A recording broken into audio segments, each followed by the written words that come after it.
अस्सलाम वालेकुम student, I am Tanveer Sain and you are watching dash campus YouTube channel.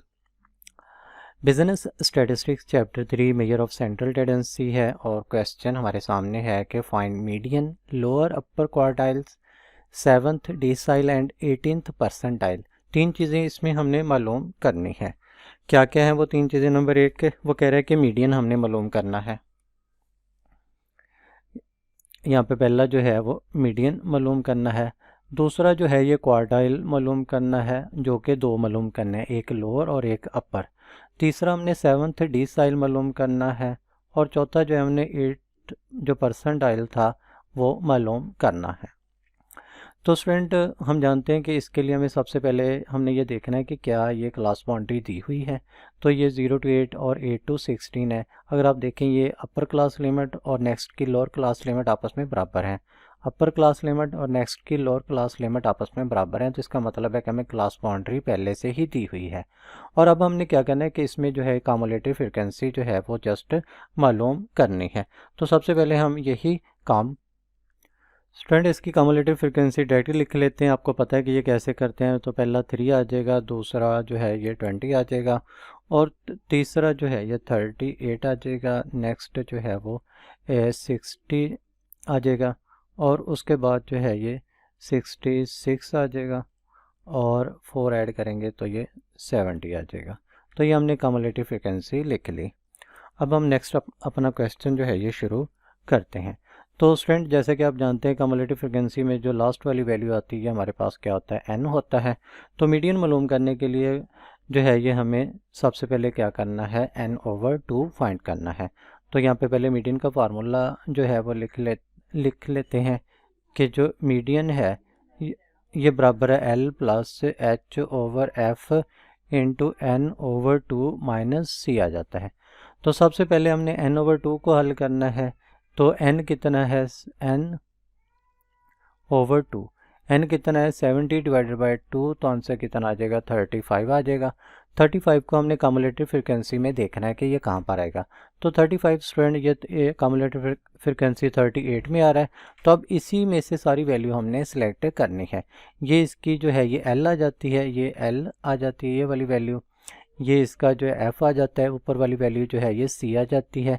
तो ये लिख लेते हैं कि L जो है ये 16 है और F 18 है, C जो है वो 20 है और इन दोनों के दरमियान जो H हाफ इंटरवल है वो स्टूडेंट कितना है, 8 माइनस 0, तो 8 आ जाता है। H कितना आ जाता है, 8 आ जाता है। अब स्टूडेंट ये सारी इन्फॉर्मेशन हम फार्मूले के अंदर पुट कर लेते हैं। फार्मूला यहाँ पर आपके सामने है, यहाँ पे लिख लेते हैं साइड पे कि ये जो है मीडियन बराबर है L plus H/F into n/2 minus C। L की वैल्यू जो है वो 16 है, H जो है ये 8 है, F जो है ये 18 है, n/2 की जो हमने सॉल्व करके लिखा था वो 35 आ जाता है और माइनस उसमें से C 20 कर लेते हैं। तो 16 प्लस 8/18, जैसे 35 में से 15 निकालते हैं तो ये 15 आ जाता है। और इस सारे को स्टूडेंट जैसे हम हल करते हैं तो 16 जो है पहले जो है 8 मल्टीप्लाई बाई 15 कर लेते हैं। 8 मल्टीप्लाई बाई 15 करते हैं तो ये 120 आ जाता है डिवाइडेड बाई 18। तो इन 16 में इन दोनों को जो है तकसीम करके जब हम लिखते हैं तो इसका आंसर आ जाता है 6 पॉइंट जो है ये 67 और ये जैसे 16 में ऐड करते हैं तो आंसर आ जाता है 22.67। तो ये स्टूडेंट हमारे पास मीडियन आ जाता है। अब स्टूडेंट हमने मालूम क्या करना है, Q1 मालूम करना है। तो यहाँ पे Q1 मालूम करते हैं, लेकिन उससे पहले मैं कलर चेंज कर इसका पहले फार्मूला लिख लेते हैं। Q1 क्या होता है, पहले इसका जो है वो हम फार्मूला लिख लेते हैं कि जो Q1 होता है ये बराबर होता है L plus H/F into N। अब स्टूडेंट मैंने आपको बताया था कि जो Q होता है इसमें यहाँ पे n/2 नहीं लिखते, फिर यहाँ पर n/4 लिखते हैं। क्वार्टर से ये लफ्ज़ से quartile minus C as it is है। यानी कि इस फार्मूले में और इस फार्मूले में बस यहाँ पे 4 का डिफरेंस है कि यहाँ पर 2 आ रहा है, मीडियन में 2 आता है और क्वार्टाइल में 4 आता है और डिसाइल में 10 आएगा और परसेंटाइल में यहाँ पर 100 आ जाएगा। बकाया सेम फार्मूले होते हैं। तो अब इसमें सबसे पहले n/4 हमने कैलकुलेट करना है। तो n/4 कैलकुलेट करते हैं। तो n की वैल्यू जो थी यहाँ पर 70 आई थी, 70 डिवाइडेड बाय 4। तो जैसे हम 70 डिवाइडेड बाय 4 करते हैं तो आंसर जो है ये हमारे पास आ जाता है 17.5। तो ये स्टूडेंट हमारे पास n/2 आ जाता है। अब हमने 17.5 को देखना है कि कहाँ पर आएगा। स्टूडेंट अगर देखें तो इस क्वेश्चन के मुताबिक वो जो है ये इस सिलेक्टिव क्लास में आ रहा है, ये वाली सिलेक्टिव क्लास। अब इसी में से हम सारी वैल्यू लिखेंगे। तो ये 8 हमारे पास क्या आ गया, l कितना आ गया, यहाँ पे मैं डायरेक्ट वैल्यू लिख रहा हूँ। l कितना आ गया 8। कैसे आया कि यहाँ पे लोअर क्लास लिमिट, क्योंकि हमने ये वाली जो थी ये सारी सिलेक्ट की हुई है। और इसी में जो सिलेक्टिव f था, h दोनों में सेम होता है, वो कितना था 8 था। f कितनी यहाँ पर सिलेक्ट हुई, वो 17 है।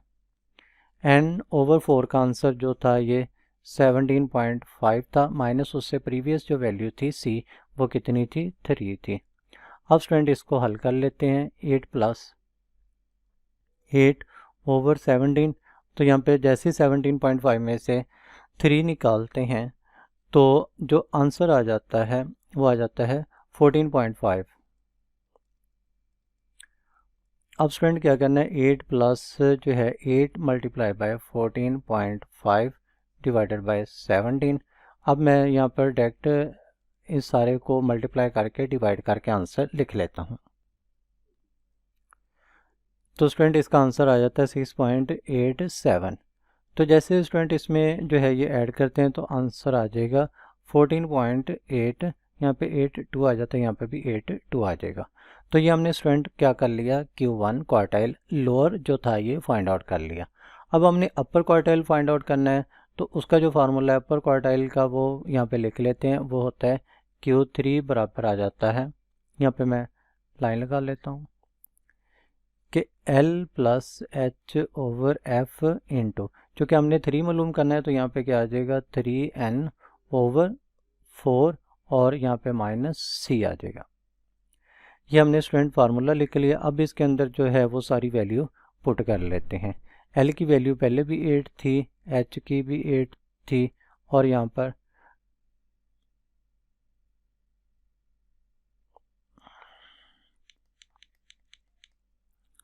स्टूडेंट अब हमने जो है पहले 3n/, जो है ये 4 को हल करना है। तो जैसे हम जो है ये 3n की वैल्यू जो है 70 डिवाइडेड बाय 4 करते हैं तो इसका आंसर आ जाता है 210 डिवाइडेड बाय 4। तो इसको जब तकसीम करते हैं तो आंसर आ जाता है हमारे पास 52.5। इसका आंसर आ जाता है 52.5। स्टूडेंट अब हमने क्या करना है कि 52.5 को जो है वो यहाँ पर क्लास सेलेक्ट करनी है। तो 52.5 जो है हमारे पास ये वाली क्लास में सेलेक्ट हो रहा है, ठीक है। तो अब हमारे पास इसी के मुताबिक जो है ये सारा डाटा आ जाएगा। तो यहाँ पर L कितना आ गया 24 आ गया, ये L इसका आ गया। L लिख लेते हैं 24। H जो है ये सेम होता है 8 और F इसी के अंदर जो है F जो सिलेक्टेड वैल्यू है वो कितनी है 22 है। तो 22 लिख लेते हैं। 3n/4 ये सारा सॉल्व करके हमने लिखा था, ये कितना था 52.5 और उससे जो पहली वैल्यू होती है कम्युलेटिव फ्रिक्वेंसी की वो C होता है, जो कि कितना है 38 आ जाता है। अब स्टूडेंट इसको भी सॉल्व कर लेते हैं। 24 + 8/22। जैसे 52.5 में से 38 जो है ये माइनस करते हैं तो आंसर आ जाता है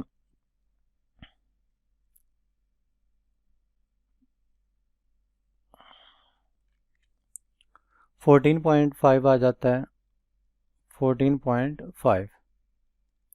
अब 24 प्लस क्या करेंगे 8 मल्टीप्लाई बाय 14.5, 8 मल्टीप्लाई बाय 14.5 और डिवाइडेड बाय अब क्या आ जाएगा 22 आ जाएगा।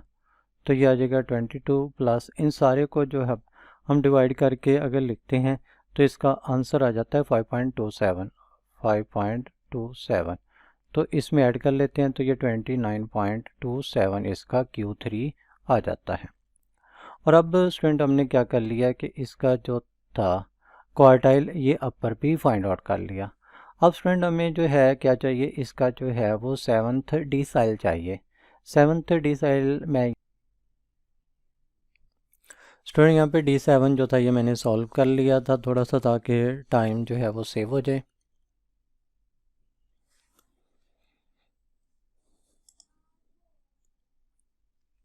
यहाँ पे D7 का पहले फार्मूला लिख लिया, L plus H over half 7n/10 minus C. पहले 7n/10 को सॉल्व किया, 7 वैसे आ गया। जो 10 की वैल्यू 70 यहाँ पे ली थी वो हल की, 70 7 49, 0 आ जाएगा, 0 0 कैंसिल से 49 आंसर आ जाएगा। अब L जब 49 आ गया तो हमने पहले 49 में से क्लास देख ली कि इसकी क्लास कौन सी आ रही है। तो स्टूडेंट इसकी 49 जो है ये हमें यहाँ पर नज़र आ रहा है इस जगह पर, तो हमने इस क्लास को सिलेक्ट कर लिया। अब इसमें जो लोअर क्लास लिमिट थी L वो 24 आ गया, इन दोनों का जो डिफरेंस था H हाफ इंटरवल वो 8 आ गया, और ये जो सिलेक्टेड क्लास थी इसमें जो फ्रिक्वेंसी सिलेक्ट हुई थी वो 22 थी, वो 22 आ गई। और 7n/4 जो था, जैसे हमने इसको हल किया तो इसका आंसर कितना आ गया था, 49 आ गया था। ये 49 लिख लिया, माइनस कम्युलेटिव फ्रिक्वेंसी यानी कि C, उससे प्रीवियस जो क्लास थी उसका आंसर कितना था 38। जैसे ही 49 माइनस 38 किया 11 आया, 11 मल्टीप्लाई बाई 8 डिवाइड बाई 22 किया तो आंसर क्या आ गया, 4 आ गया। 4 को जो है ये हमने स्टूडेंट 24 में ऐड किया तो हमारे पास जो D7 था वो 28 आ गया। अब स्टूडेंट हमारे पास जो था ये D7th डिसाइल भी हो गया। अब हमने 18th परसेंटाइल मालूम करना है, तो पहले मैं यहाँ पर 18th परसेंटाइल का फार्मूला लिख लेता हूँ। पर 18 पर जो है P18 का जो फार्मूला है वो क्या आ जाएगा, L plus H over F into जो है 80n ओवर जो है ये 100 और माइनस C आ जाएगा। स्टूडेंट इसमें भी सबसे पहले हमने ये 18n ओवर 100 को सॉल्व करना है, तो 80n की वैल्यू 70 और डिवाइडेड बाय 100, तो जैसे इसको हल करते हैं तो इसका आंसर कितना आ जाता है, 56 आ जाता है। तो अब हमने देखना है कि 56 किस क्लास में आ रहा है, तो स्टूडेंट 56 भी जो है ये इसी क्लास में आ रहा है जिसकी लोअर क्लास लिमिट 24 है और अपर 32 है। अब इसी क्लास में से हमने क्या करना है, वैल्यू लिख लेनी है। L तो हमारे पास आ गई 24, H आप लोग जानते हैं कि H कितना है, इसमें प्रीवियस भी हमने हल किया था, वो कितना है 8 आ जाता है, तो यहाँ पर 8 आ गया। और F जो सिलेक्टिव क्लास थी ये वाली थी, इसमें F कितना है 22 आ जाता है। और 18n ओवर 100 का जो आंसर था ये 56 आ जाता है। माइनस C जो इससे प्रीवियस क्लास बनती थी वो 38 थी, ये कर लिया। अब स्टूडेंट इसको हम क्या करते हैं, यहाँ पे सॉल्व कर लेते हैं। 24 एज इट इज़ आ गया, 8 ओवर 22, जैसे 18 में 38 निकालेंगे तो ये क्या आ जाएगा, 18 आ जाएगा। और 24 प्लस 8 मल्टीप्लाई बाई 18 और divided by 22, 24 plus 18 multiply by 8 divided by 22 जब हम ऐड करते हैं तो इसका आंसर 6 पॉइंट जो है वो 55 आ जाता है। इसमें जैसे ही ये 24 ऐड करते हैं तो इसका आंसर आ जाएगा 30.55। ये हमने परसेंटाइल 18th मालूम कर लिया। तो ये क्वेश्चन स्टूडेंट सॉल्व हो गया। ये एक मेजर क्वेश्चन था। अगर आप इस क्वेश्चन को अच्छे तरीके से समझ लेते हैं तो होप कि आप किसी भी किस्म का मीडियन का, ग्रुप डाटा का पूछ ले, क्वार्टाइल, डिसाइल, परसेंटाइल, आप इन फार्मूलाज की मदद से आसानी से सॉल्व कर सकते हैं।